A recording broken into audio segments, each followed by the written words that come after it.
Hello, this is Mary Fish with Stampin' Pretty. I'm an independent Stampin' Up! Demonstrator, and I have a 1 minute to wow video tutorial for you today. We're going to explore the art of watercoloring, but the easy way. I have used this particular flower. I used the Stampin' Up! Butterfly Basics stamp set, one of the photopolymer images from that. Love it. To stamp this flower, I used Memento Tuxedo Black ink. Works great for the process we're going to do today. And I am one of those watercolor phobics who just worries a little too much about the shading and the angle on the lighting, and I'm going to tell you that you can just check that at the door today.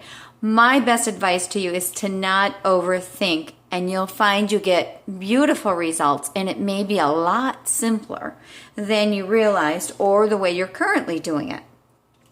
So I've pre-stamped this image on a piece of Whisper White cardstock, again using the Memento Tuxedo Black ink. And I'm only using one color of ink, and it's Old Olive. And I am going to squeeze it a little bit so that some of the ink will collect on the inside cover, and that will be where I get my color from. Then a really key tool for what we're about to do is the Stampin' Up! Blender pen. Already has a liquid, and you always want to make sure that it's not dried out, so just double check. And this one has plenty of liquid flowing, and that's what we're going to use more or less as our little paintbrush. So it's as simple as this. We're going to go in and we're going to grab a little bit of ink, and then I'm going to take a little bit back off, and then I'm just going to work very quickly. And here's the thing, you don't want to be preoccupied by going perfectly inside or outside of the lines. And ideally, you want a little white space, okay? That's kind of what makes it really beautiful. So we're just laying down a really quick layer of first round of color. I don't remember every time to take a little off, but that's fine, because really, to me, what we end up with is a gradation of color that's not, as I said before, preoccupied with which direction the light is coming from. And stamp images like this are perfect because they have what I call the cheat sheets. They have veining, and they have areas that with little lines and things that I'm going to use as my guide